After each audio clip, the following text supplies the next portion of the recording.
पंकजा मुंडेंचे माजी पीए अनंत गर्जेला जामीन मंजूर झालाय। मुंबई सत्र न्यायालयाकडून जामीन मंजूर झालाय। पत्नी गौरी पालवे गर्जे यांच्या आत्महत्या प्रकरणात अनंत गर्जे दोषी होता। अनंत गर्जे हे एका मिनिस्टर साहेबांचे पीए असल्यामुळे मीडियामधला दबाव म्हणा किंवा समाजामधला दबाव म्हणा, हा दबाव असल्यामुळे सरकारने याच्यामध्ये स्पेशल इन्व्हेस्टिगेशन टीम ही तयार केली होती। प्रायमा फेसी ज्या पद्धतीचे ॲलिगेशन झाले आणि माझ्या क्लायंटचं जे कॅरेक्टर असोसिएशन झालं ते कशा पद्धतीचं चुकीचं आहे हा थोडासा दाखवण्याचा भाग आम्ही करतो।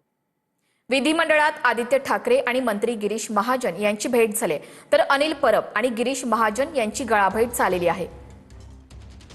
आज अधिवेशनाचा पहिलाच दिवस होता। या निमित्तानं अनेक नेते मंडळी यांची भेट झालेली आहे। विधिमंडळाच्या आवारामध्ये आज गिरीश महाजन आणि आदित्य ठाकरे यांची भेट झालेली आहे, तर अनिल परब आणि महाजन यांची गळाभेट झालेली आहे।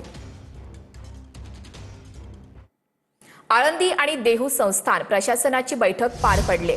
पालखी मार्गावरील कामं 15 मे पूर्वी पूर्ण करावीत असं जितेंद्र डुडी यांनी म्हटलेलं आहे। जिल्हाधिकारी जितेंद्र डुडी यांनी प्रशासनाला हे आदेश दिले। काळभोर नगर ते आकुर्डीमधील मेट्रोची कामं पालखीपूर्वी पूर्ण करा असे आदेश जितेंद्र डुडी यांनी दिलेत।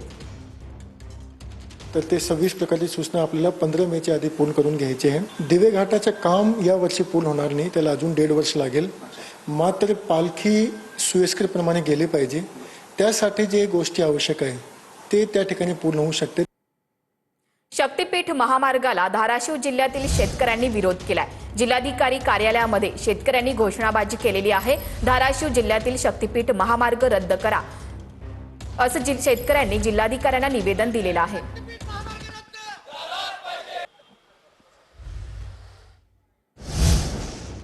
नागपुरात भाजप महिला मोर्चानं काँग्रेस विरोधात निषेध आंदोलन केलंय। दिल्लीतील AI समिटमधील काँग्रेसच्या आंदोलनानंतर भाजपनं आंदोलन केलेलं आहे। काँग्रेसकडून करण्यात आलेल्या गोंधळाचा तीव्र निषेध नोंदवण्यात आलाय।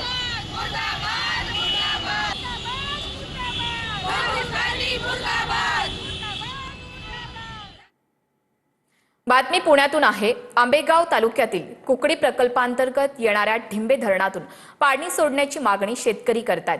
गेणू जलाशयातून उजव्या कालव्याला तत्काळ पाणी सोडण्याची मागणी शेतकऱ्यांकडून करण्यात आली।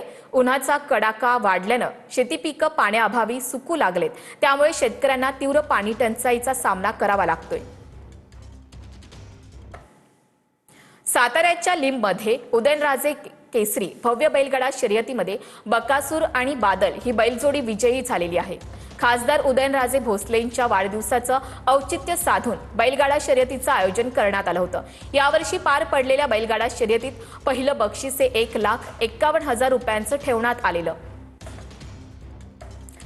साताऱ्याच्या लिंबमध्ये बैलगाडा शर्यतीचा थरार पाहायला मिळाला। उदयनराजे भोसले यांच्या वाढदिवसाचं औचित्य साधत या बैलगाडा शर्यतीचं आयोजन करण्यात आलं होतं।